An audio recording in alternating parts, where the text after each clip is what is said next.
Alrighty, so I picked this baby off Amazon 3 days ago. It is the Anycubic Mega Zero. I've had two 3D printers in the past, an Annette A8 and a Monoprice. The Annette had about the same size build plate. The Monoprice was just the tiny little circle. Didn't really do it for me. The Annette, the board blew out 2 times, and Moffett's didn't help on my third. So had a lot of problems with that, and sort of drove me to just getting rid of both of them. Until I started researching this little guy here. So yeah, like it has stellar reviews, and it is a fantastic 3D printer. So right now, as you can see, I'm just printing off the owl test piece here. On my board, on my bed, I have it's just a piece of parchment paper with green painter's tape. Yes, I used green painter's tape because it works fantastic and it's readily available at the dollar store for $1. And there's no issues. I know people typically use blue, but works just as good. Okay, so with this 3D printer, like I was saying, it took me about an hour to set up. The instructions were extremely clear.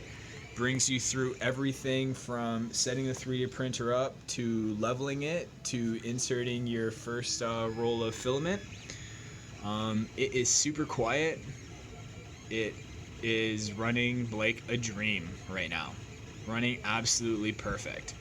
It doesn't have one of those little heat socks on it. I hate the heat socks because they just make a big mess, and then the hot end gets all gunked up, and it's absolutely terrible and takes so much time to fix it, and it's just honestly it's just not worth it. It is a mess. So this has no heat sock on it, so you're not going to run into that issue at all.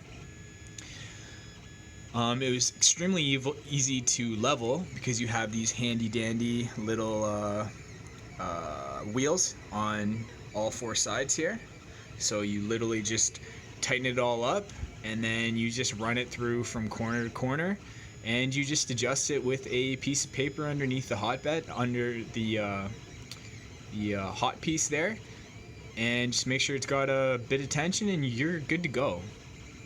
The screen is super easy to use, very easy to see, very easy to read, and it is right off to the side. It's completely enclosed, so there's no issues at all. Like, this thing is awesome. This thing is wicked. It's got a dual extruder, so it's got a really high-end extruder.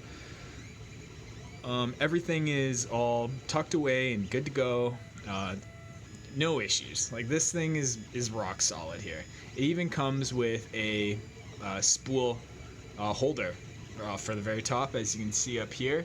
I just kept the bag on top just to keep the humidity and whatever else out of it. Just for now, whatever. I'm not gonna unload it or anything after I'm done printing, because you don't need to do that. So literally, there's nothing you really need to do with these guys here. Just keep the hot end clean and clear. Make sure you're all leveled and good to go, and just make sure you have filament for your print. Other than that, like, you're good to go. You're ready to rock. And this thing's doing an absolutely fantastic job with this test print here. Like, just phenomenal. So this is my first print. I've had this unit in my house for about 2 hours now. Took me about an hour to set this up, and yeah, just leveled it, and here we are. So I'm super impressed with this Anycubic Mega Zero. If you're in the market for a 3D printer, I recommend checking it out. And yeah, that's basically all I got. Thanks a lot, guys, and thank you for all the help I saw on YouTube for researching 3D printers, and a couple of you well-known YouTube celebrities there. I follow you guys, and I appreciate all the help and everything else. Thanks a lot, and take care. Bye.